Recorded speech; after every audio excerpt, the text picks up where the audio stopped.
Munanilola muniloli. Munanilola muniloli. Mimi ndio Sifuna, katibu mkuu wa chama cha ODM, seneta wa kaunti ya Nairobi na naibu kiranja wa walio wachache pale kwenye bunge la Senate. Kwanza kabisa, kwa sababu ni mara yangu ya kwanza kuja hapa na kukutana na nyinyi baada ya sisi kumpoteza kiongozi wetu Baba Raila Amolo Odinga, nataka nichukue fursa hii kwa niaba yangu na kwa niaba ya chama kizima, makao makuu ya chama, kuleta pole zangu kwenu nyinyi ambao mlimpenda Baba Raila Amolo Odinga wakati huu wote.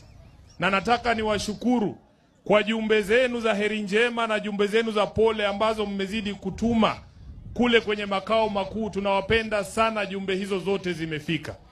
Jambo la pili, chini ya katiba ya ODM, katibu mkuu ana majukumu fulani, na ndio maana nimefika hapa Magarini.